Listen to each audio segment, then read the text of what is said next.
কণ্ঠদান কৰিছে জনপ্ৰিয় কণ্ঠশিল্পী অনুপম শইকীয়া। অনুপম দা আমাৰ এই সাংস্কৃতিক শক্তিটোৰ লগত আছে, কিন্তু তেখেতৰ কোভিড হোৱাৰ কাৰণে তেখেতৰ ভৈনী কোভিড হোৱাৰ কাৰণে তেখেতৰ পত্নী কোভিড পজিটিভ হোৱাৰ কাৰণে আজি উপস্থিত থাকিব নোৱাৰিলে। ঋষি বৰুৱা আছে, গীতটোত কণ্ঠদান কৰিছে। বাবু বৰুৱা আছে, আজি নেকিব আছে, ৰেকিবুল আছে, মই নিজেও কণ্ঠদান কৰিছোঁ। আমাৰ বহু শিল্পী আছে, গীতটোত কণ্ঠদান কৰিছে। আৰু এই চেগতে মই গানটো আনুষ্ঠানিকভাৱে উন্মোচন হোৱা বুলি মই আমাৰ সকলোৰে সন্মানীয় শ্ৰদ্ধাৰ প্ৰদেশ কংগ্ৰেছৰ সভাপতি সন্মানীয় ৰিপুণ বৰা ডাঙৰীয়াক মই ঘোষণা কৰিবলৈ অনুৰোধ জনাইছোঁ। এই বিপ্লৱী গান কা আমি নামানো আজিৰ পৰা আনুষ্ঠানিকভাৱে শুভ উদ্বোধন হ'ল বুলি মই ঘোষণা কৰিছোঁ। ধন্যবাদ সভাপতি মহোদয় আৰু আমাৰ শিল্পীসকল, বৰ সুন্দৰ গান এটা আমাক উপহাৰ দিছে। এতিয়া আমি মূল কাৰ্যসূচীলৈ আগবাঢ়িছোঁ, যোগদান কাৰ্যসূচী। আপোনালোকক জনাবলৈ পাই সুখী হৈছোঁ যে গুৱাহাটীৰ পৰা চাবুৱালৈ, নলবাৰীৰ পৰা শিৱসাগৰলৈ, বৰপেটাৰ পৰা উত্তৰ লখিমপুৰলৈ আৰু ওদালগুৰিৰ পৰা যোৰহাটলৈ সমগ্ৰ অসমৰ প্ৰায় 2 জনপ্ৰিয় আৰু প্ৰতিষ্ঠিত শিল্পীয়ে আজি যোগদান কৰিব। আপোনালোকে ইতিমধ্যে গম পাইছে আমাৰ কেইবাগৰাকী বিখ্যাত শিল্পী আছে। মই এতিয়া শিল্পীসকলৰ নাম এজন এজনকৈ ঘোষণা কৰিম। তেখেতসকলক আমাৰ কংগ্ৰেছ দলৰ নেতাসকলে আগবঢ়াই আনিব আৰু আমাৰ মঞ্চত উপবিষ্ট আমাৰ জ্যেষ্ঠ নেতাসকলে তেওঁলোকক আমাৰ দলৰ প্ৰতিসম্বলিত মাফলাৰ, টুপি আৰু সদস্যভৰ্তি প্ৰমাণ পত্ৰৰে আমাৰ দললৈ আদৰণি জনাব। মই প্ৰথমেই আমাৰ সকলোৰে পৰিচিত বাবু বৰুৱাক মঞ্চলৈ আহিবলৈ অনুৰোধ জনাইছোঁ। আপোনালোক সকলোৱে জানে পেডেল মাৰি মাৰি মাৰি মাৰি মাৰি মাৰি ভণ্টি চাইকেল চলাই যাওঁ এই গীতটোৰ লগতে অসংখ্য জনপ্ৰিয় গীতৰ কণ্ঠদান কৰা বাবু বৰুৱা, তেখেতক আমাৰ দললৈ আদৰণি জনাব। অসম প্ৰদেশ কংগ্ৰেছ কমিটিৰ মাননীয় সভাপতি ৰিপুণ বৰাদেৱে এয়া কংগ্ৰেছ দলৰ সম্বলিত মাফলাৰ, টুপি আমাৰ দললৈ আদৰণি জনাইছে প্ৰদেশ কংগ্ৰেছৰ সভাপতি ৰিপুণ বৰাদেৱে। এয়া বাবু বৰুৱা, অসমৰ অতি জনপ্ৰিয় শিল্পী বাবু বৰুৱা।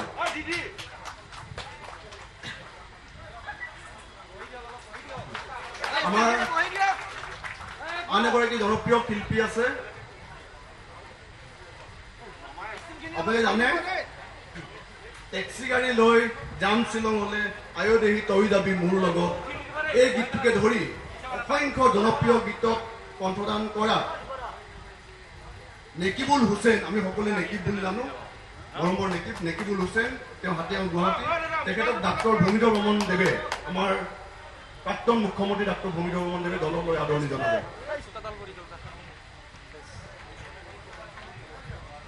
আমাৰ কংগ্ৰেছ দলৰ প্ৰতিসম্বলিত মাফলাৰ, টুপি আদিৰে আমাৰ দললৈ আদৰণি জনাইছে নেকিবুল হুছেইন দেৱক প্ৰাক্তন মুখ্যমন্ত্ৰী ভূমিধৰ বৰ্মন দেৱে। অসমৰ ভ্ৰাম্যমান নাট্য জগতত খলকনি যোগোৱা আৰু অজয় ফুকনৰ সুৰ কথা সংগীতেৰে প্ৰাণ পাই উঠা, জুবিন গাৰ্গে গোৱা মা দেউতা, দেখিবলৈ মই ধুনীয়া হয়নে নহয় আদিকে ধৰি অসংখ্য জনপ্ৰিয় গীত আছে। অসমৰ ভ্ৰাম্যমান নাট্য জগতত খলকনি যোগোৱা সকলোৱে পৰিচিত অজয় ফুকন, মই অজয় ফুকন দেৱক মঞ্চলৈ আদৰণি জনাইছোঁ। আৰু তেখেতক আমাৰ কংগ্ৰেছ বিধায়ক দলৰ উপদলপতি, বিৰোধী দলৰ উপদলপতি বিধায়ক ৰকিবুল হুছেইন দেৱক অনুৰোধ জনাইছোঁ, তেখেতে অজয় ফুকন দেৱক আমাৰ দলৰ প্ৰতিসম্বলিত মাফলাৰ, টুপি আদিৰে আদৰণি জনাব।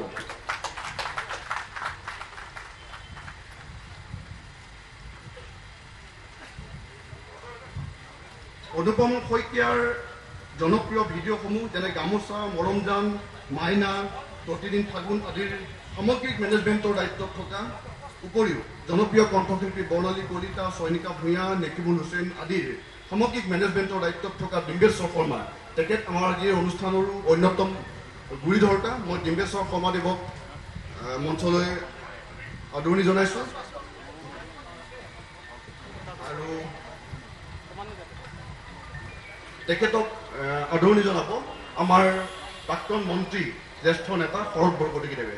আমাৰ কংগ্ৰেছ দলৰ প্ৰতি সম্বলিত মাফলাৰ, টুপি আদিৰে শৰৎ বৰকটকীদেৱে ডিম্বেশ্বৰ শৰ্মাদেৱক আদৰণি জনাব।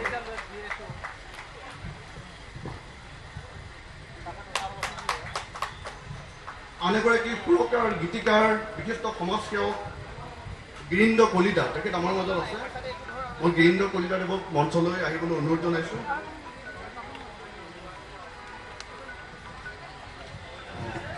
তেখেতক আদৰণি জনাব আমাৰ মহিলা কংগ্ৰেছৰ সভানেত্ৰী নন্দিতা দাস বাইদেৱে।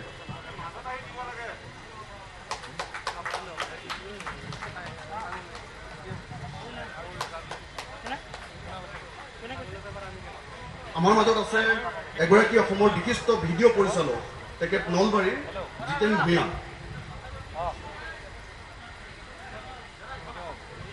এইখিনিতে মই ঠিক ঘোষণা দিছোঁ, আপোনালোকে জানে যে ঋষি বৰুৱা তেখেতো আমাৰ মাজলৈ অহাৰ কথা আছিলে, কিন্তু তেখেতৰ পত্নীৰ ক'ভিড হৈছে, সেইকাৰণে আহিব পৰা নাই। তেনেকৈ আৰু দুজন মানে আমাৰ লগত যোগাযোগ কৰিছে বিশেষ অসুবিধাৰ কাৰণে। যদি আমি নাম বতাৰ ভিতৰত সময় নাথাকে, আমি পিছত তেওঁলোকক আদৰণি জনাম। ইয়াত জিতেন ভূঞা, তেখেতক আদৰণি জনাব আমাৰ বিধায়ক AK ৰচিদ আলম ডাঙৰীয়াই। কংগ্ৰেছ দলৰ প্ৰতি সম্বলিত মাফলাৰ, টুপি আদিৰে আমাৰ কংগ্ৰেছ দললৈ আদৰণি জনাব জিতেন ভূঞাদেৱক, ভিডিঅ' পৰিচালক, বিশিষ্ট ভিডিঅ' পৰিচালক।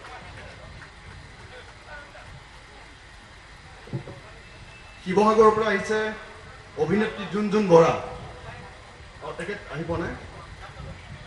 আমাৰ আন এগৰাকী অসমৰ বিশিষ্ট নৃত্য পৰিচালক ৰূপজ্যোতি চৌধুৰী বৰুৱা, তেখেতো এই মুহূৰ্তলৈ আহি পোৱা নাই। ৰবীন নাথ,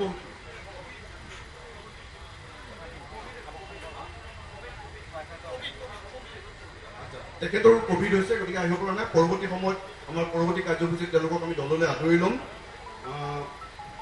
সংগীত শিল্পী ভগৱান পাঠক, দেৱক মই মঞ্চলৈ আহিবলৈ অনুৰোধ জনাইছোঁ আৰু তেখেতক আমাৰ দললৈ আদৰণি জনাব আমাৰ বিধায়ক ৱাজেদ আলী চৌধুৰী ডাঙৰীয়াই। আমাৰ কংগ্ৰেছ দলৰ প্ৰতি সম্বলিত মাফলাৰ, টুপি আদিৰে ইয়াত ভগৱান পাঠকদেৱক, বিশিষ্ট সংগীত শিল্পী ভগৱান পাঠকদেৱক আমাৰ দললৈ আদৰণি জনোৱা হ'ব।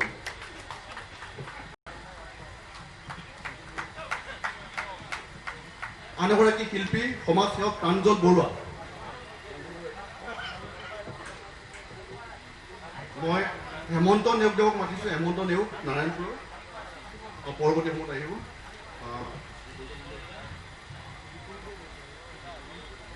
ৰিপুঞ্জয় বৰদলৈ, তেখেত আহি পাইছেনে? আচ্ছা, ঠিক আছে।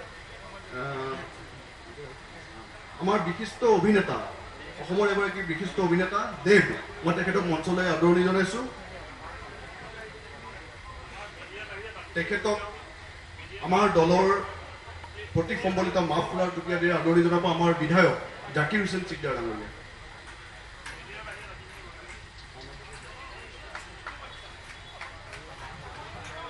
বিশিষ্ট কণ্ঠশিল্পী টানা দেৱৰাজ, তেখেত নগাঁৱৰ, মই টানা দেৱৰাজক মঞ্চলৈ আদৰণি জনাইছোঁ আৰু তেখেতক আমাৰ দলৰ প্ৰতি সম্বলিত মাফলাৰ আৰু টুপিৰে আদৰণি জনাব ৰেকিবুদ্দিন আহমেদ ডাঙৰীয়া, বিধায়ক, সন্মানীয় বিধায়ক ৰেকিবুদ্দিন আহমেদ ডাঙৰীয়াই আমাৰ দলৰ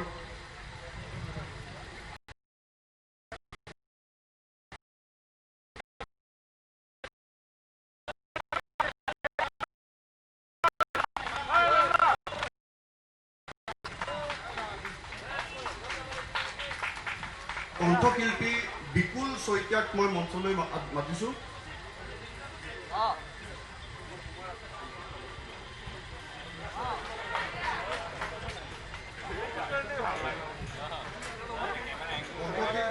বিপুল শইকীয়াক মই মঞ্চলৈ আদৰণি জনাইছোঁ। বিধায়ক চেয়াৰমেন আলী ডাঙৰীয়াই তেখেতক আমাৰ দললৈ আদৰণি জনাব আমাৰ দলৰ প্ৰতি সম্বলিত মাফলাৰ টুপি আদিৰে।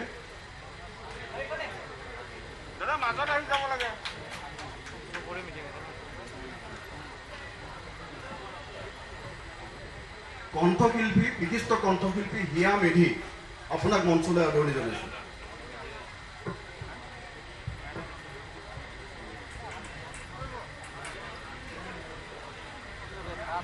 হিয়া মেধি আপুনি মঞ্চলৈ আহক।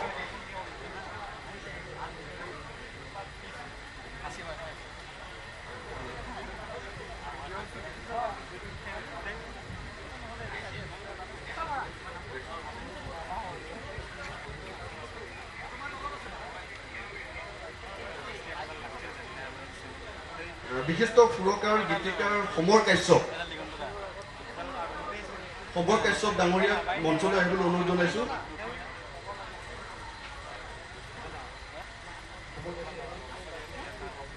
তেখেত আহি পোৱা নাই। মনোজ ৰাজ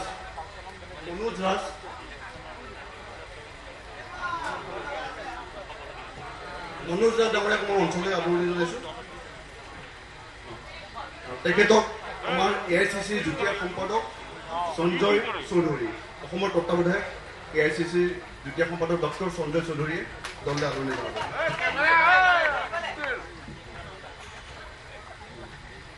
অভিনেত্ৰী পিংকি বৰা আপোনাক মঞ্চলৈ আহিবলৈ অনুৰোধ জনাইছোঁ। পিংকি বৰা তেখেতক আমাৰ কংগ্ৰেছ দলৰ এগৰাকী নেতা, তেখেতো অভিনেতা নয়ন নিৰ্বাণ ডাঙৰীয়াক আমাৰ কংগ্ৰেছ দলৰ প্ৰতি সম্বলিত মাফলাৰ টুপি আদিৰে আদৰণি জনাবলৈ অনুৰোধ জনাইছোঁ। ইয়াত পিংকি বৰা এগৰাকী বিশিষ্ট অভিনেত্ৰী। এই নয়ন নিৰ্বাণে তেখেতক আমাৰ দললৈ আদৰিছে।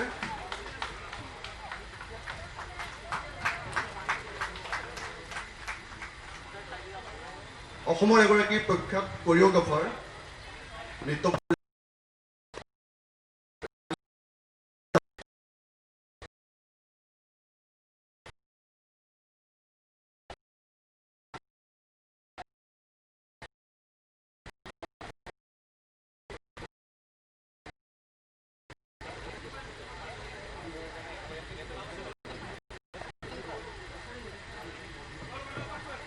মৰমী কলিতা সাংস্কৃতিক কৰ্মী, বিশিষ্ট সাংস্কৃতিক কৰ্মী মৰমী কলিতা আপোনাক মঞ্চলৈ আহিবলৈ অনুৰোধ জনোৱা হৈছে।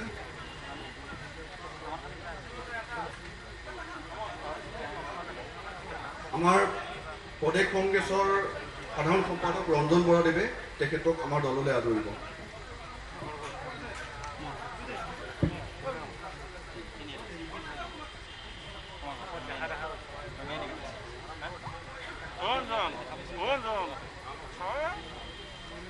মৰমী কলিতা সাংস্কৃতিক কৰ্মী, তেখেতক আমাৰ দললৈ আদৰিব।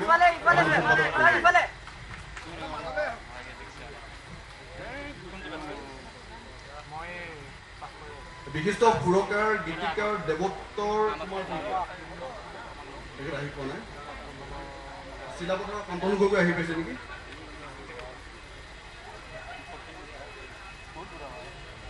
অসমৰ এগৰাকী বিশিষ্ট কৰিঅ'গ্ৰাফাৰ সুৰেশ মেধি পাঠশালাৰ, মই তেখেতক মঞ্চলৈ আহিবলৈ অনুৰোধ জনাইছোঁ। সুৰেশ মেধি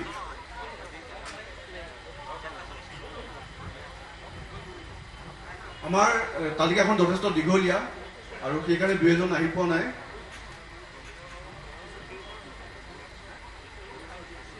মৈত্ৰী চৰকাৰ সাংস্কৃতিক কৰ্মী, বিশিষ্ট সাংস্কৃতিক কৰ্মী মৈত্ৰী চৰকাৰ আপোনাক মঞ্চলৈ আহিবলৈ অনুৰোধ জনাইছোঁ। তেখেতক আমাৰ দললৈ আদৰণি জনাব আমাৰ প্ৰদেশ কংগ্ৰেছৰ সাংস্কৃতিক বিভাগৰ অধ্যক্ষ হিৰণ্য দাসে।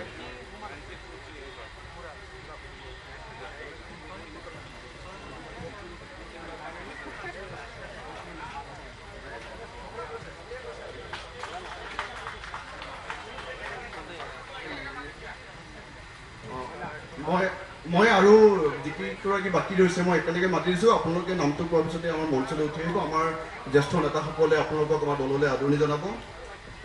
বিতুল কোঁৱৰ তেখেত ভিডিঅ' এডিটৰ বিতুল কোঁৱৰ, অঞ্জন ডেকা তেখেত নৃত্য পৰিচালক,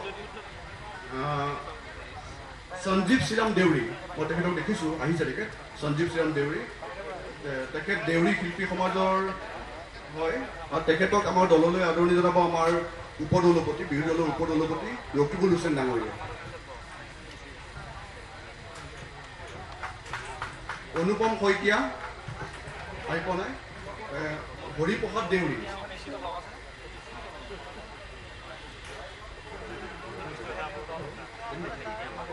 হৰিপ্ৰসাদ দেউৰী তেখেত হয় আমাৰ প্ৰদেশ কংগ্ৰেছৰ মাননীয় সভাপতি ডাঙৰীয়া তেখেতক আদৰণি জনাব।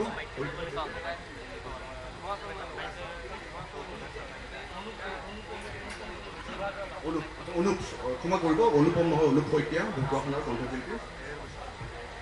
তেখেতক আমাৰ প্ৰদেশ কংগ্ৰেছৰ সভাপতি মহোদয়ে দললৈ আদৰণি জনাব। ৰিয়া আহি পাইছে নেকি? ৰিয়া অভিনেত্ৰী।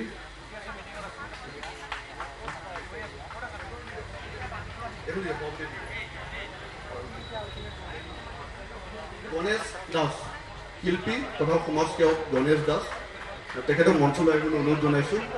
আমাৰ AICCৰ দ্বিতীয় সম্পাদক সঞ্জয় চৌধুৰী।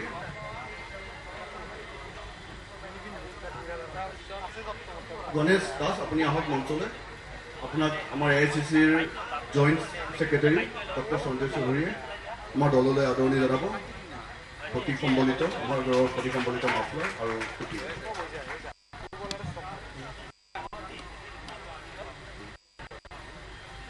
এইখিনিতে এটা ঘোষণা আছে, মানে যোগদান সূত্ৰে নহয় কিন্তু পাৰিবাৰিক সূত্ৰে আমাৰ কংগ্ৰেছ পৰিয়ালৰ সদস্য আপোনালোক সকলোৱে চিনি পায় আমাৰ বিশিষ্ট অভিনেতা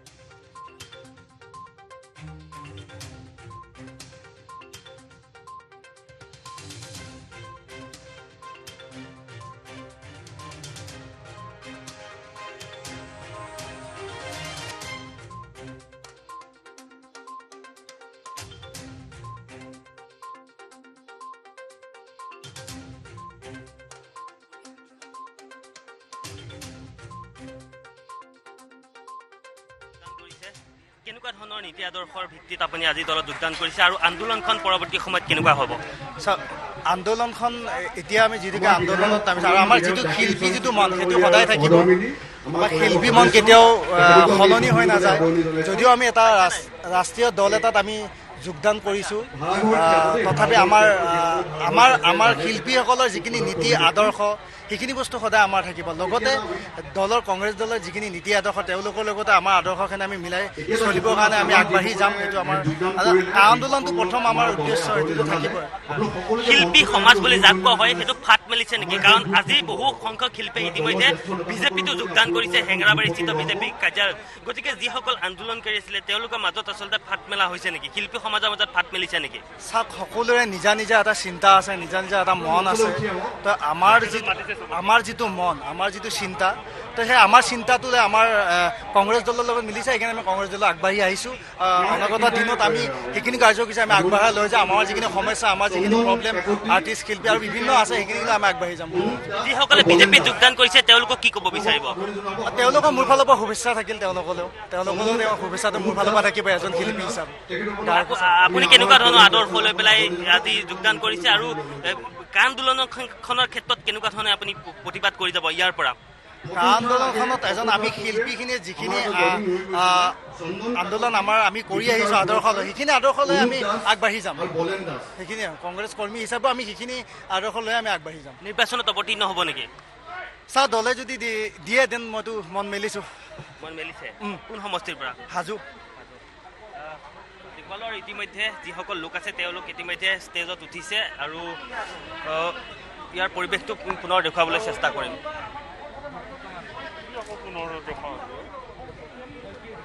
চন্দন কাকতি আপুনি ওপৰলৈ উঠি আহক। চন্দন কাকতি অনুপ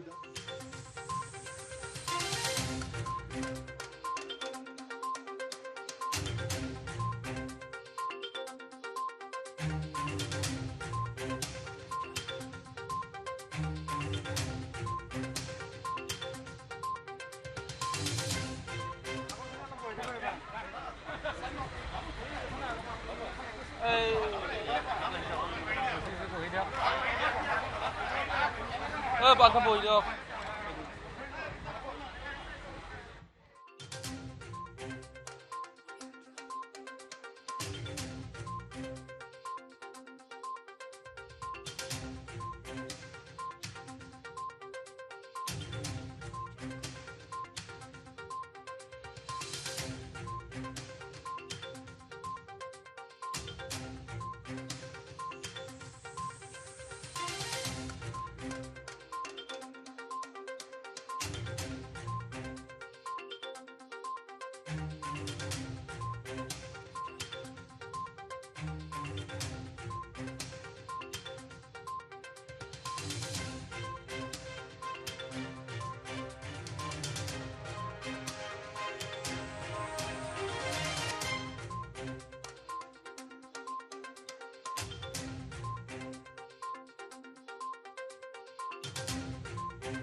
ভিডিওকে আপলোড করে প্রতিমা দেবী।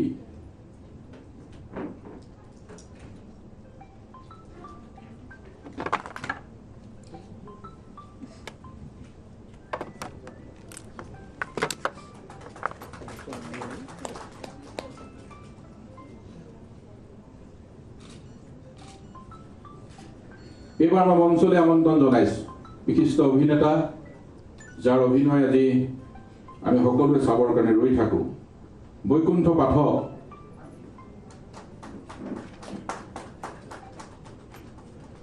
বৈকুণ্ঠই আমি টিভিটো খোলাৰ লগে লগে আমি দেখো সুন্দৰভাৱে তেখেতৰ যি উপস্থাপন, যি শৈলী, তাৰ যোগেদি অসমবাসী ৰাইজৰ মন জয় কৰিবৰ কাৰণে সক্ষম হৈছে।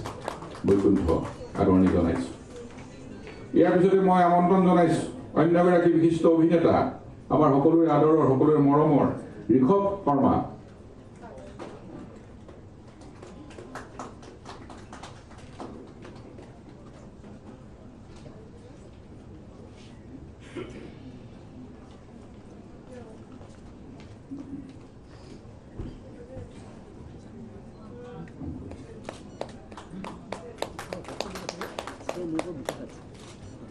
এইবাৰ মই মঞ্চলৈ আমন্ত্ৰণ জনাইছো যাৰ কণ্ঠেৰে নিগৰি অহা গীতত আমি সকলোৱে আপ্লুত হৈ শুনিবৰ কাৰণে ৰৈ থাকো। সেইগৰাকী হৈছে অংকুৰাণী শৰ্মা, কণ্ঠশিল্পী।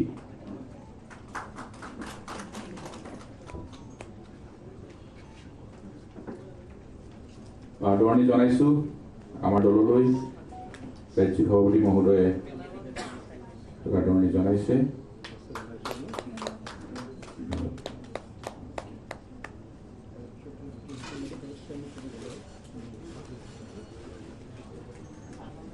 এইবাৰ মই মঞ্চলৈ আমন্ত্ৰণ জনাইছো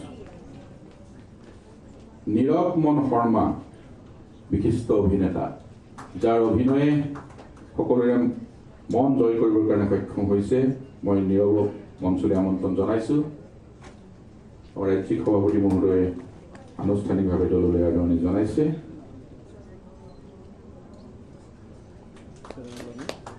এইবাৰ মই মঞ্চলৈ আমন্ত্ৰণ জনাইছো অন্য এগৰাকী গায়িকা যাৰ গীতত আমি আপ্লুত হ'বলৈ সক্ষম হওঁ, যে আমাক আপ্লুত কৰে প্ৰিয়ংকা কলিতা।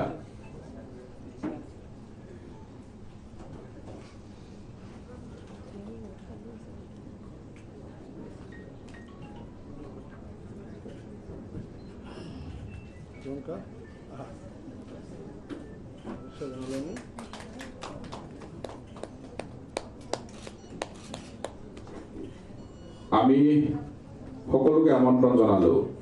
শেষত মই আমন্ত্ৰণ জনাব বিচাৰিছো যে আমি অভিনয় কৰিম, গীত গাম, সকলোবিলাক হ'ব, কিন্তু এইবিলাক ৰাইজৰ মাজলৈ লৈ যাবৰ কাৰণে, প্ৰচাৰ কৰিবৰ কাৰণে আমাক মানুহ লাগে। আৰু সেইকাৰণে সাংস্কৃতিক বাতৰি পৰিৱেশন কৰোঁতা, বাতৰি দিওঁতা ৰাইজৰ মাজলৈ আমাৰ সকলোৰে মৰমৰ বিকি শৰ্মা, বিকি শৰ্মাক মই আমন্ত্ৰণ জনাইছো।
So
ধন্যবাদ। আমি বাবুক আমাৰ কংগ্ৰেছ দলৰ তৰফৰ পৰা আকৌ উষ্ম আদৰণি জনালো আৰু এতিয়া একেলগে বাবুৰ দুখ পাওঁ কাৰণ কিয় আপোনালোকৰ শিল্পী হত্যা শিল্পী চৰ্চা যি সাহিত্য চৰ্চা সংগীত চৰ্চা অভিনয় চৰ্চা সেইখিনিও চাইমেলটেনিয়াছলি পেৰেলেলি আপোনালোকে আগুৱাই নিব লাগিব। গতিকে সেইখিনি মই আজি আহ্বান জনাইছোঁ আপোনালোকক। কিছুমানে কেতিয়াবা ৰাজনৈতিক দলত যোগদান কৰাৰ পিছত নিজৰ পেচা বা নিজৰ বৃত্তিটোত অকণমান কমকৈ ইণ্টাৰেষ্ট দিয়ে, সেইটো কিন্তু আমি কেতিয়াও কামনা নকৰোঁ। মই বিভিন্ন সময়ত ভাৰতীয় জনতা পাৰ্টীৰ কাৰ্যকৰ্তাসকলক কওঁ যে নিজৰ পৰিবাৰ এৰি পেলাই কোনো দল কৰাৰ প্ৰয়োজন নাই।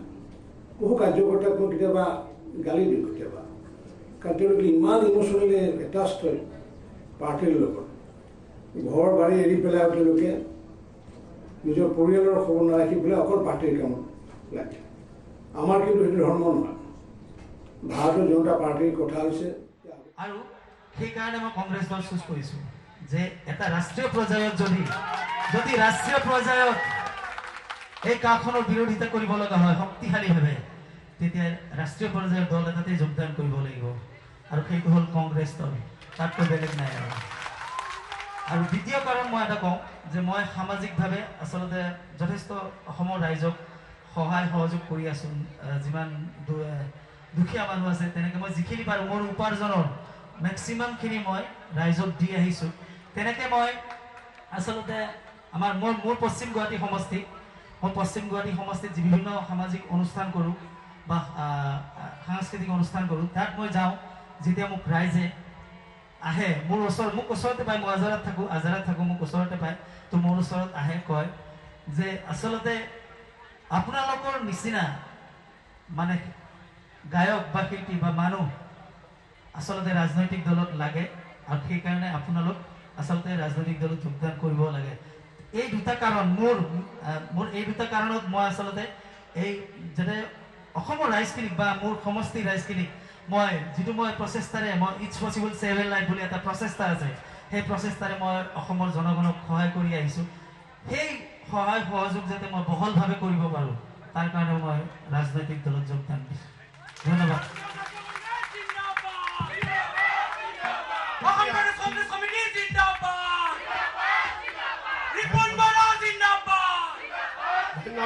ধন্যবাদ। এতিয়া আমি আন এগৰাকী আমাৰ শিল্পী সকলোৱে জানে, অজয় ফুকন, তেখেতক চমুকৈ দুআষাৰ ক'বলৈ অনুৰোধ কৰিছোঁ, আৰু ভাষণৰ মাজতেই তেখেতৰ এটা জনপ্ৰিয় গান আমাৰ সকলোকে শুনাব বুলি আমি আশা কৰিছোঁ। অজয় ফুকন।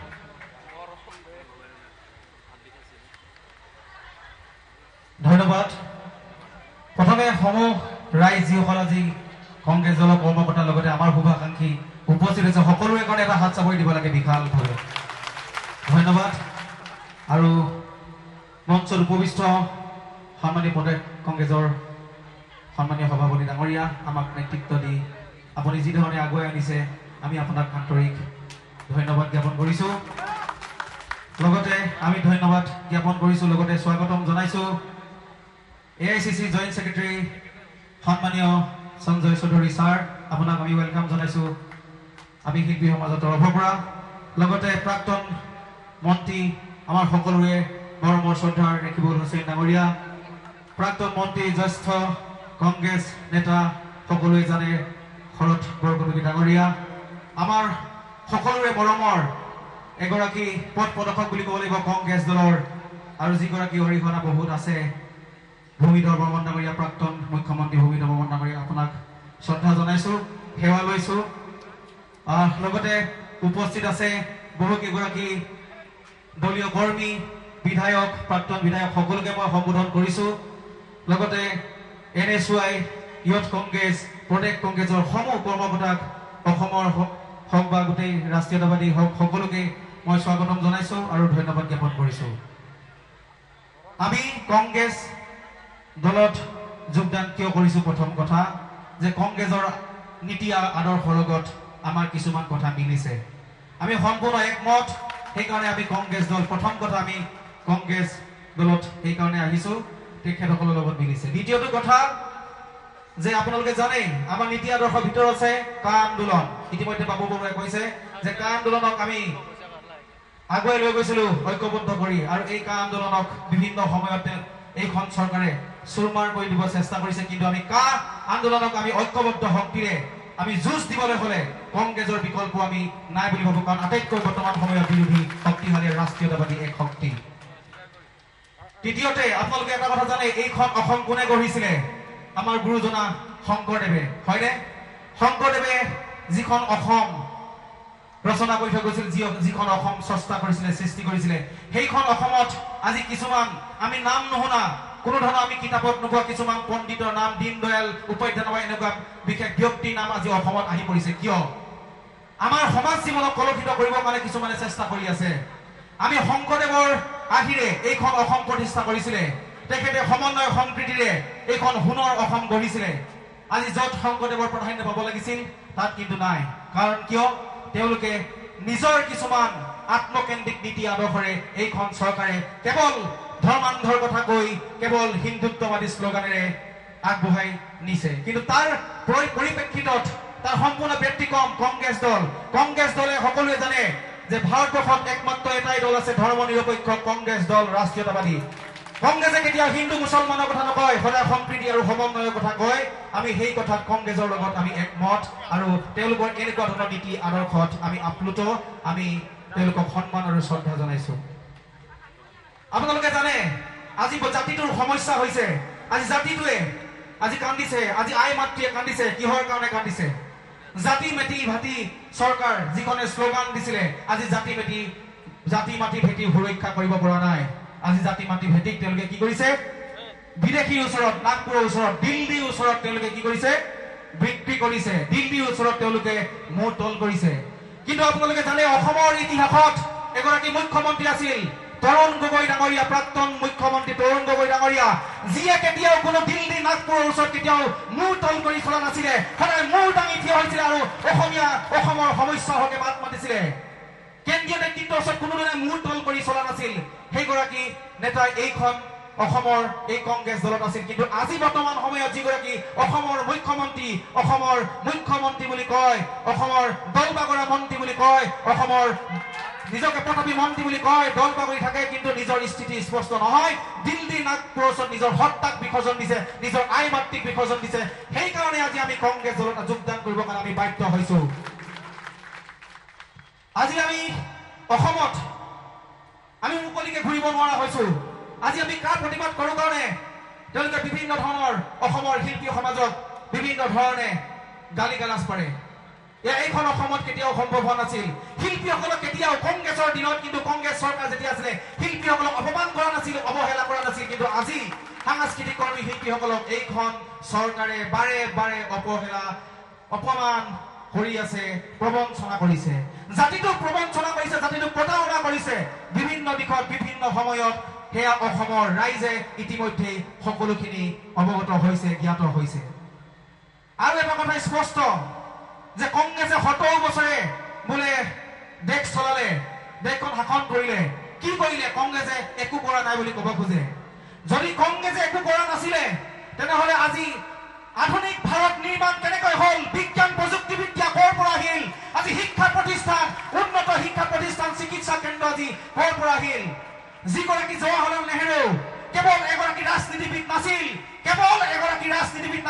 তেখেত এগৰাকী বিখ্যাত বিশ্বৰ চিন্তাবিদ আৰু বুদ্ধিজীৱী আছিলে সকলোৱে জানে আৰু সেইগৰাকী প্ৰাক্তন প্ৰধানমন্ত্ৰী আজি আমাৰ মাজত নাই কিন্তু এইখন আধুনিক অসম আধুনিক ভাৰত গঢ়াৰ ক্ষেত্ৰত তেখেতৰ অৰিহণা বহুত আছে নহলে আজি 70 বছৰত কি কৰিলে বুলি ক'লে আপোনালোকে এইবিলাক কথা আমি অনুকিয়াব লাগিব মুক্ত অৰ্থনীতিৰ কথা যিগৰাকী প্ৰধানমন্ত্ৰী আছিল প্ৰাক্তন প্ৰধানমন্ত্ৰী সকলোৱে জানে মনমোহন সিং ডাঙৰীয়া মুক্ত অৰ্থনীতিৰ যোগেদি ভাৰতবৰ্ষৰ অৰ্থনীতি উন্নয়ন কৰিছে ভাৰতবৰ্ষৰ যি জুৰুলা অৰ্থনীতি আছিলে ভাৰতবৰ্ষৰ অৰ্থনীতি নিক্ষেপ হৈছিলে কিন্তু কংগ্ৰেছৰ নেতৃত্বতে কিন্তু সেই মুক্ত অৰ্থনীতিৰ যোগেদি আজি উন্নয়নৰ শ্লোগান গাব পৰা হৈছে উন্নয়নৰ কথা ক'ব পৰা হৈছে প্ৰধানমন্ত্ৰী গ্ৰাম উন্নয়ন যোজনা ৰাজীৱ গান্ধী গ্ৰাম উন্নয়ন যোজনা ৰাজীৱ গান্ধী ৰাস্তা পদূলি আমি সেইবিলাকে শুনি আহিছিলো এতিয়া হয়তো বেলেগ নাম দিব খুজিছে যিমান বিলাক ৰাস্তা দলং ঘাট হৈছে সেইবিলাকতো আগতেই কোনোবা আমি দেখিছিলো যে তৰুণ গগৈ ডাঙৰীয়াই হওক বা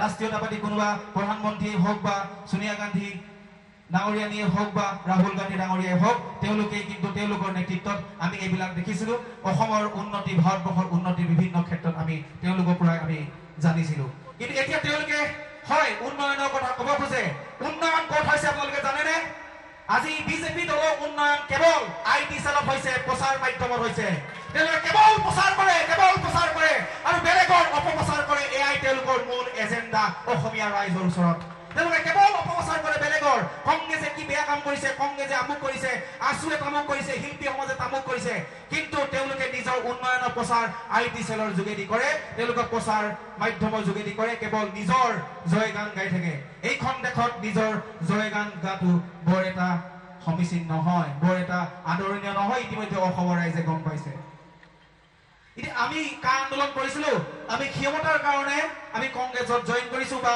আমি ৰাজনীতি কৰিবৰ কাৰণে আহিছো বুলি কৈছে হয় আমি ৰাজনীতি কৰিব আহিছো আমি ৰাজনৈতিক আন্দোলনৰ পুখা কথা কৰিছো এইখন অসমত যিখন অসমত নেকি আমাৰ দৰে সাংস্কৃতিক কৰ্মী ৰাজপথৰ আন্দোলন তেওঁলোকে মঠিমূৰ কৰিলে ৰাজপথৰ আন্দোলনত তেওঁলোকে ভৰিৰে মোহাৰি গছকি পেলালে তাৰপিছত আমি ৰাজনৈতিক আন্দোলনৰ মাজেৰে বিজেপিক 2021 চন উৎখাত কৰিবৰ কাৰণে আমি এক শ্লোগান লৈছো বিজেপিক উৎখাত কৰিলেহে এই কা বিৰোধী যি শক্তি আগুৱাই যাব এই কাখন অসমৰ পৰা বাতিল হ'ব কাখন অসমৰ পৰা নোহোৱা হ'ব আমি বিগত দিনবিলাকত কংগ্ৰেছে কি কৰিলে আমি সেয়া ডাঙৰ কথা নহয়। বৰ্তমান সময়ত কংগ্ৰেছে কা বিৰোধ কৰে, অনাগত ভৱিষ্যতত কংগ্ৰেছে জাতিৰ পক্ষত থিয় হ'ম বুলি সকলোকে প্ৰতিশ্ৰুতি দিছে। সেই প্ৰতিশ্ৰুতিৰে 2021ত মহাজোঁট বন্ধনেৰে কংগ্ৰেছে আকৌ এবাৰ চৰকাৰ গঠন কৰিবলৈ আগবাঢ়িছে আৰু সমূহ ৰাইজৰ আশীৰ্বাদ লাগিব। সুধাকণ্ঠদেৱে কৈ গৈছিল, বিস্তীৰ্ণ পাৰৰে অসংখ্য লৈ তুমি বুঢ়া কিয়। যদি আমি সেই গীতটোৰ আমি সুধাকণ্ঠদেৱৰ গীতটোৰ কথা কওঁ, যদি আমি আজি নিমাত হৈ থাকো, আমি নিস্তব্ধ হৈ থাকো, আমি নিশব্দ হৈ থাকো, আমি নিশব্দ হৈ থাকিলে নহ'ব, আমি নিস্তব্ধ হৈ থাকিলে নহ'ব। আমি আমাৰ নদীখনত আমাৰ এই গড়লুইত যি ধৰণে কৈছিল যে আমাৰ জ্যোতিপ্ৰসাদ আগৰৱালাদেৱে কৈছিলে লুইতৰ পাৰৰে আমি ডেকাৰোৰা মৰিবলৈ ভয় নাই। তাৰ আগতে আমি কৈছিলে যে আকৌ যদি যাবই লাগে হৰাই ঘাটলৈ, লুইত পাৰৰ ডেকা বন্ধু নাথাকিবা ৰৈ। লুইত পাৰৰ ডেকা বন্ধু এতিয়া জাগিছে, আমি নতুন প্ৰজন্ম এতিয়া জাগিছো। নতুন প্ৰজন্মই আমি ইচ্ছা কৰিলে দেশ সলাবও পাৰো, ইচ্ছা কৰিলে দেশ উজ্বলাব পাৰো। আমি কংগ্ৰেছৰ থ্ৰুৱেদি নতুন প্ৰজন্মই আমি এইখন দেশ উজ্বলাব খুজিছো। আৰু বহুত কথা আছে, কথা কৈ থাকিলে শেষ নহয়, কাৰণ আমাৰ উদ্দেশ্য বহুত। আমি কেইবাটাও মুখ্য উদ্দেশ্য লৈ, মহৎ উদ্দেশ্য লৈ আমি আগবাঢ়িছো ৰাজনৈতিক আন্দোলনত। আমাৰ বিভিন্ন ধৰণৰ এজেণ্ডা আছে, আমাৰ বিভিন্ন ধৰণৰ দাবী আছে। এই দাবীসমূহ কংগ্ৰেছ দলে আমাক ইতিমধ্যে সহমত পোষণ কৰিছে। আমি সকলোকে ধন্যবাদ জ্ঞাপন কৰিছো।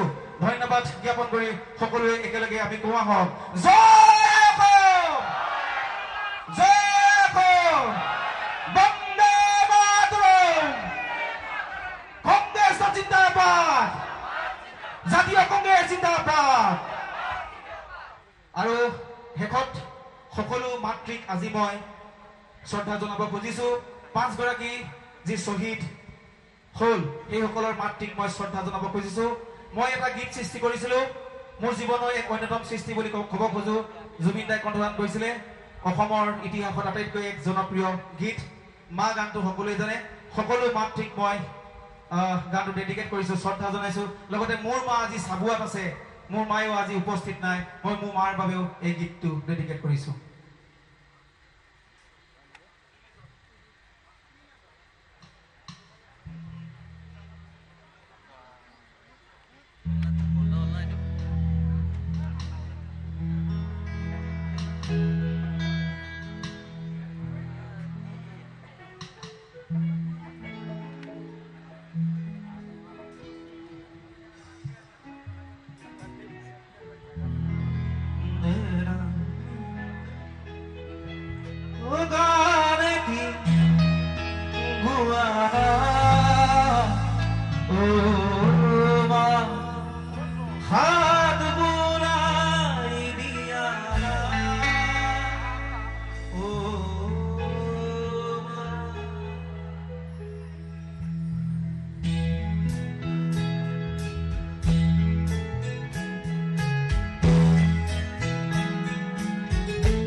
ধন্যবাদ ধন্যবাদ। আমি অজয় ফুকনক ধন্যবাদ জনাইছোঁ। বন্ধুসকল, আমি আমাৰ সকলোৰে কাৰণে আমি লঘু আহাৰৰো ব্যৱস্থা কৰিছোঁ। আপোনালোকক শেষলৈকে থাকিবলৈ অনুৰোধ কৰিছোঁ। আমাৰ পিনৰ পৰা মাত্ৰ দুজনেই বক্তা আছে, তিনিগৰাকী বক্তা আছে, ডক্টৰ ভূমিধৰ বৰ্মা, সঞ্জয় চৌধুৰী আৰু ৰকিবুল হুছেইন ডাঙৰীয়া। বেছি বক্তা নাই, আমাৰ সভা বেছি দীঘল নহয়। মই এতিয়া অতি চমুকৈ আৰু এগৰাকী আমাৰ যোগদানকাৰী ৰকিবুল হুছেইন তেখেতক চমুকে দুআষাৰ ক'বলৈ, অতি চমুকে তেখেতৰ অনুভৱ মাত্ৰ ক'বৰ কাৰণে অনুৰোধ জনাইছোঁ।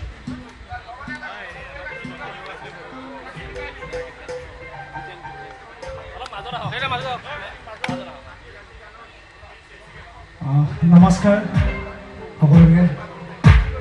প্ৰথমে মই উপস্থিত সমূহ কংগ্ৰেছ কৰ্মীক আন্তৰিক ধন্যবাদ জ্ঞাপন কৰিছোঁ। লগতে সভাপতি মহোদয় তেখেতক আন্তৰিক ধন্যবাদ জ্ঞাপন কৰিছোঁ। একিবুদ্দিন আহমেদ ডাঙৰীয়া, ৰকিবুল হুছেইন ডাঙৰীয়া, ভূমিধৰ বৰ্মন ডাঙৰীয়া আৰু আটাইকেইজনকে, চহমান আলী ডাঙৰীয়া, জাকিৰ ছিদ্দিক ডাঙৰীয়া, আটাইকেইজন, আৰু কাৰোবাৰ যদি মই নাম নাজানো ক্ষমা কৰিব, আৰু হিৰণ্য দা, সকলোকে মই মোক এই দলত আদৰাৰ বাবে সকলোকে আন্তৰিক ধন্যবাদ জ্ঞাপন কৰিছোঁ। আৰু অলৰেডি বাবুদাই ক'লে, অজয়দাই ক'লে, একেখিনি কথাকে বেছি কৈ থাকিলেও দিগদাৰ হ'ব। গতিকে সময় আছে কম, মোৰ কথা কম, ক'বলগীয়া বহুত আছে। গতিকে কথাটো হৈছে এতিয়া কাটো নামানো, এইটো একদম চিধা কথা। আৰু লগতে এটা কথা কওঁ যে হিন্দু মুছলিম ৰাজনীতি নকৰোঁ। আমি সদায় অসমীয়া হিচাপে জীয়াই থাকিব বিচাৰোঁ আৰু আমাক অসমীয়া হিচাপে জীয়াই থাকিব দিওঁ। মই সেইটোৱে অনুৰোধ সকলোকে, আৰু আমাৰ অসমীয়া ডেকাসকলকো সেইটোৱে অনুৰোধ যে আমি সকলোৱে অসমীয়া হৈ চলোঁ, তেতিয়াই আমাৰ অসমত শান্তি আহিব, আমি তেতিয়াই অসমত শান্তি সকলোৱে থাকিব পাৰিম। গতিকে এতিয়া মোৰ আহ্বান সকলোকে, বাকী ক'বলগীয়া কথা মই নিশ্চয় আপোনালোকৰ ওচৰত কেতিয়াবা ক'ম, যেতিয়া সময় সুবিধা হ'ব। মোৰ এটি গীত সকলোৱে জানে, আপোনালোকে টেক্সি গাড়ী লৈ যাম, আজি আৰু শ্বিলঙত নাযাওঁ, যিহেতুকে দলত জইন কৰিলোঁ কংগ্ৰেছত, তো কংগ্ৰেছত যাম, জামাতা যদি আহি পালোৱে মই, তো সেই কেতিয়া গাড়ীটো সকলোৱে সহযোগ কৰিলে ভাল লাগিব।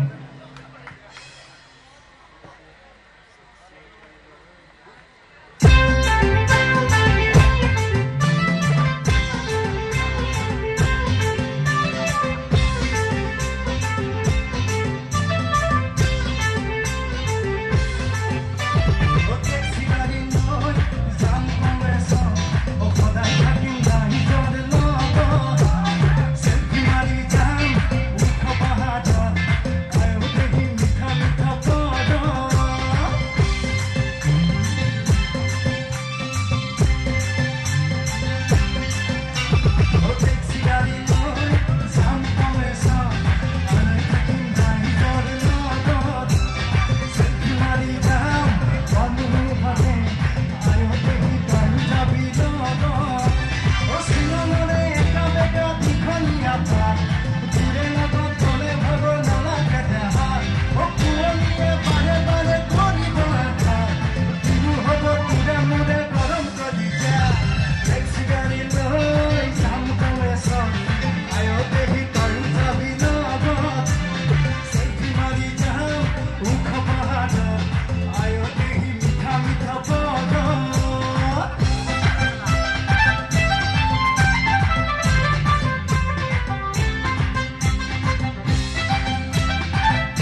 এজন গায়ক আৰু এজন যদি শিল্পী বুলি ভাবে শিল্পী তেতিয়াহ'লে গান কেতিয়াও বন্ধ নহয়, গান সদায় থাকিব।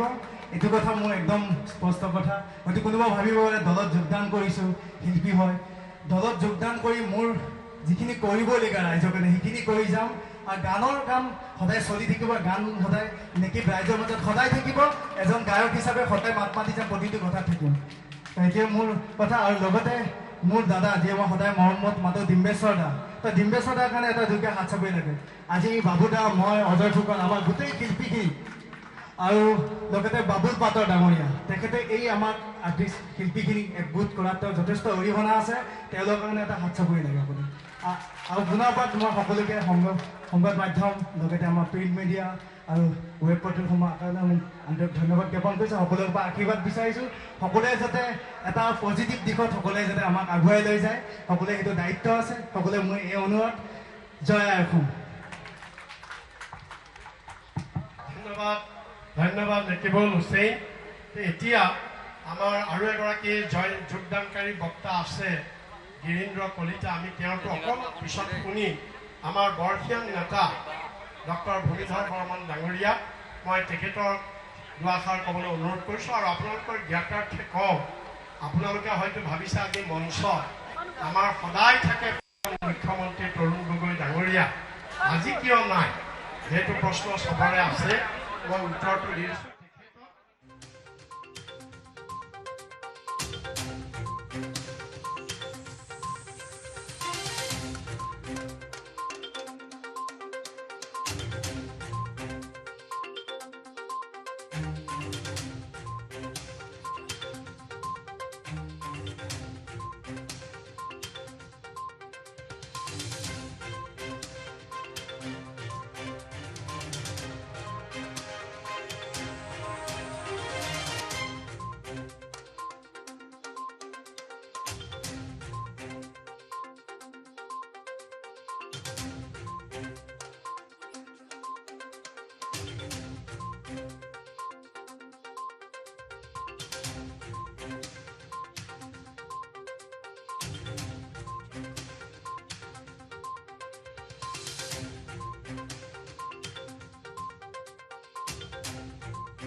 আজি আপুনি সংগীতত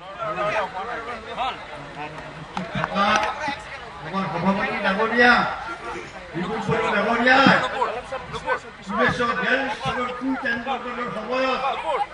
তেওঁ বুজিছিলে আৰু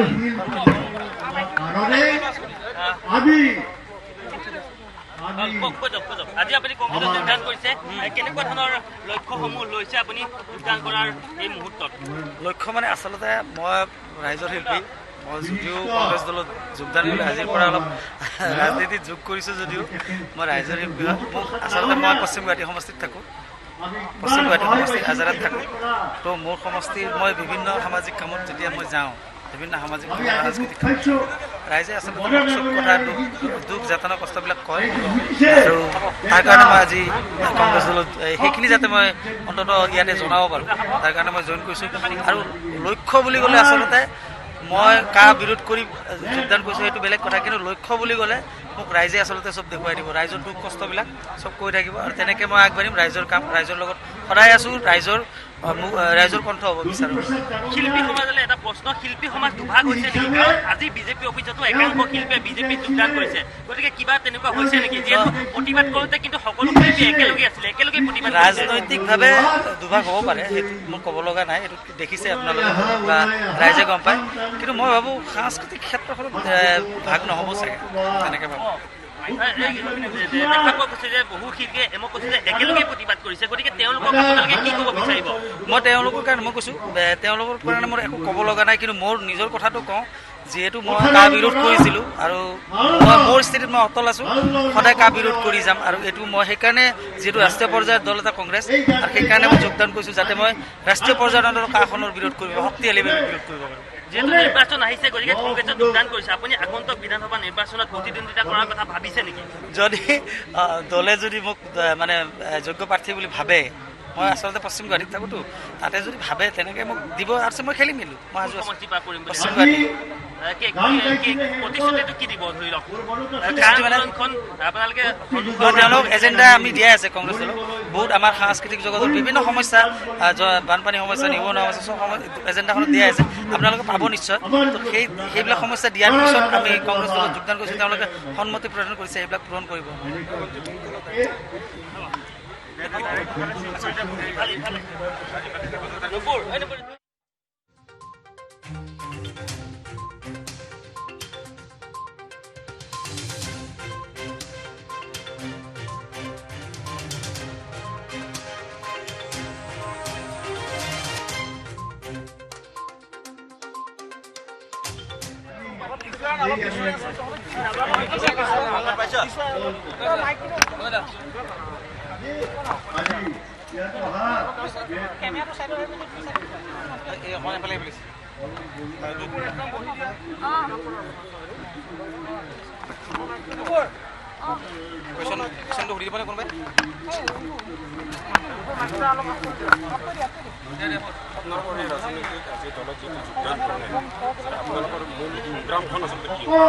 আমাৰ মূল সংগ্ৰামখন হ'ল যে আমি কা নামানো কা বিৰোধী সংগ্ৰাম এই কা বিৰোধী সংগ্ৰামক আমি ঐক্যবদ্ধভাৱে আমি শক্তিশালী ৰূপত আগুৱাই লৈ যাবৰ কাৰণে আমি এক সাংস্কৃতিক শক্তি তৈয়াৰ কৰিছোঁ প্ৰায় 100জনীয়া এক সাংস্কৃতিক শক্তি যে আমি বাবু বৰুৱা নেকি মই অনুপম শইকীয়াকে আদি কৰি কেইবাগৰাকীও শিল্পী আমি নেতৃত্ব লৈছোঁ আৰু কেইবাগৰাকী সাংস্কৃতিক কৰ্মী আমি নেতৃত্ব লৈছোঁ নেতৃত্ব লৈ আমি 100গৰাকী শিল্পী কলা কৌশলীক আমি লৈ আহিছোঁ যাতে 2021ত আমি এক ৰাজনৈতিক আন্দোলন কৰিব পাৰোঁ ৰাজনৈতিক আন্দোলন পোষকতা কৰিছোঁ এই ৰাজনৈতিক আন্দোলনৰ মাজেৰে আমি যিহেতু কাখন বাতিল কৰিবলৈ হ'লে কাখন অসমৰ পৰা নোহোৱা কৰিবলৈ হ'লে উৎখাত কৰিবলৈ হ'লে আমি বিজেপিক উৎখাত কৰিব লাগিব বিজেপিক প্ৰতিহিত কৰিবৰ কাৰণে যি এক মহাজোঁট বন্ধন কথা চলি আছে সেই মহাজোঁট বন্ধনত আমিও আমাৰ শক্তিটো আমি চামিল হৈছোঁ আমি আগন্তুক দিনত অসমৰ ৰাইজৰ হৈ অসমৰ ৰাইজৰ স্বাৰ্থত অসমীয়া ৰাইজৰ বাবে আমি কাম কৰি যাম আৰু এই কা বিৰোধী যি সংগ্ৰামখন আমি ঐক্যবদ্ধ ৰূপত আগুৱাই লৈ যাম আৰু আমি সকলোকে এই মহাজোঁট বন্ধনলৈ আমি আদৰণি জনাইছোঁ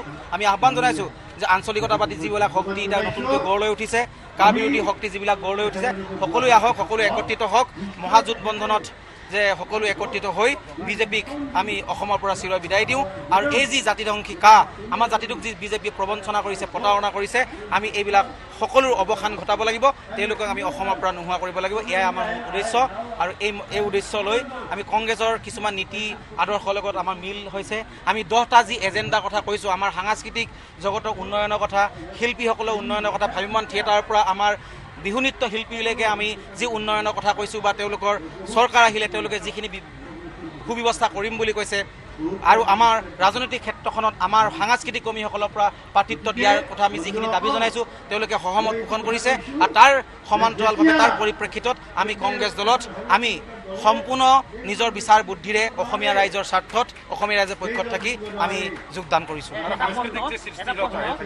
শিল্পীসকলে একেলগে প্ৰতিবাদ কৰিছিলে আন্দোলন হৈছে কিন্তু আজি দেখা পোৱা গৈছে যে বিজেপিৰ অভিযোগটো সেইসকল শিল্পীয়ে কা প্ৰতিবাদ কৰা নাছিলে আপোনালোকে চাব পাৰে হয়তো সেইসকল শিল্পীয়ে নিজক ভয় কৰি কিনে বা অসমীয়া ৰাইজৰ ৰোষত পৰি বা অসমীয়া ৰাইজে গালি গালাজ কৰিব নিজৰ মুখখন দেখুৱাওঁ কা আন্দোলন সেইকাৰণে আহিছিলে যদি প্ৰকৃতত তেওঁলোকে প্ৰকৃতাৰ্থত তেওঁলোকে কা আন্দোলন কৰিলে হয় আজিৰ দিনত কাখন কেতিয়াও সমৰ্থন কৰিব নোৱাৰিলে হয় এগৰাকী প্ৰকৃত অসমীয়াই কেতিয়াও কাখন সমৰ্থন কৰিব নোৱাৰে কা কেতিয়াও তেওঁলোকে কা নেমানো বুলি সদায় কৈ থাকিব লাগিব তেওঁ এদিন গৈছিলে এদিন কোনোবা এটা অনুষ্ঠানত আমাৰ লগত গৈছিল আৰু এদিন অনুষ্ঠানত গৈ প্ৰতিবাদ সাব্যস্ত কৰিছিলে আৰু তাৰপিছত আমি দেখিলোঁ যে তেওঁ উপস্থিত নাই কোনো ধৰণৰ মই সেইটো কাৰণে কৈছোঁ যে কোনোবাই আহিছিলে কা আন্দোলনৰ গইনা লৈ কিছুমানে বা নিজৰ কিছুমান সুবিধাও আদায় কৰিছে আজিৰ ডেটত যে আমি আমাৰ কথা স্পষ্ট যে আমি যদি কিবা সুবিধা আদায় কৰিব লগা হ'ল হয় আমি বিজেপি দলত যোগদান কৰিলোঁ হয় আমি যদি ক্ষমতাৰ কথা ভাবিলোঁ হয় আমি আত্মকেন্দ্ৰিক ব্যক্তিকেন্দ্ৰিক আমি ৰাজনৈতিক কথা ভাবিলোঁ হয় আমি বিজেপি দলত যোগদান কৰিলোঁ হয় বিভিন্ন ধৰণৰ টোপ প্ৰলোভন দিবৰ কাৰণে আমাক চেষ্টা কৰিছিলে বিভিন্ন ধৰণে আমাক ভয় ভাবুকি দিব চেষ্টা কৰিছিলে কিন্তু আমি সকলোবিলাক নেওচি আজি আমি কংগ্ৰেছ এই বিৰোধী শক্তিৰ লগত আমি যোগদান হৈছোঁ এইকাৰণেই যে অসমত এতিয়া একমাত্ৰ ৰাষ্ট্ৰীয়তাবাদী শক্তি বিৰোধী শক্তিশালী শক্তি কংগ্ৰেছে আছে, যিয়ে বিজেপিক উৎখাত কৰিবৰ কাৰণে এই যি মহাজোঁট বন্ধন কৰিছে বা এনেকুৱা ধৰণৰ তেওঁলোকে বিভিন্ন ধৰণৰ কাৰ্যকলাপ তেওঁলোকে চলাই যাব আৰু বিজেপিক অসমৰ পৰা উৎখাত কৰিবৰ কাৰণে এই কাখন বাতিলৰ দাবীত তেওঁলোকে যি ধৰণে আমাক আইনী যুঁজ তেওঁলোকেও চলাই আছে, আমি অসমৰ ৰাইজে চলাই আছোঁ। যি ধৰণে কেবৰ সময়ত তেওঁলোকে ৰাজ্যসভাত গৃহীত কৰা নাছিল, ৰাজ্যসভাত তেওঁলোকৰ সাংসদসকলে আমাৰ অসমৰ মানুহক ভাৰতৰ যিসকলে কা আন্দোলনৰ বিৰোধিতা কৰে তেওঁলোকক সহায় কৰিছিল। আমাৰ সদৌ অসম ছাত্ৰ সন্থাই তেওঁলোকৰ লগত আলোচনা কৰিছিল, আপোনালোকে দেখিছে ৰাহুল গান্ধী ডাঙৰীয়াৰ লগত। তো সেইকাৰণে যে আমি দেখিছোঁ যে বৰ্তমান সময়ত আমি অতীতৰ কথা বিভিন্ন ধৰণৰ দোহাৰি নাযাওঁ, কিন্তু বৰ্তমান সময়ত কংগ্ৰেছে কা নামানে, ভৱিষ্যতেও তেওঁলোকে আমাৰ স্বাৰ্থত অসমীয়া স্বাৰ্থত মাত পাতি যাম বুলি কৈছে আৰু আমি সেইকাৰণে কংগ্ৰেছ দলত আজি যোগদান কৰিছোঁ আনুষ্ঠানিকভাৱে। ডেফিনেটলি তেওঁলোকে কৈছে যে আমাক তেওঁলোকে যদি যোগ্য বুলি ভাবিছে, ইতিমধ্যে বাবু আৰু মোৰ নেকিবৰ কথা কৈ আছে, যাক আমাক একোটাকৈ সমষ্টি দিয়াৰ কথা কৈছে। আৰু নিশ্চয় যদি মোক চাবুৱা সমষ্টি দিয়ে মই প্ৰতিদ্বন্দ্বিতা কৰিম আৰু ৰাইজৰ হৈ কাম কৰিম আৰু ৰাজনৈতিক আন্দোলনত মই প্ৰত্যক্ষভাৱে অংশগ্ৰহণ কৰিম।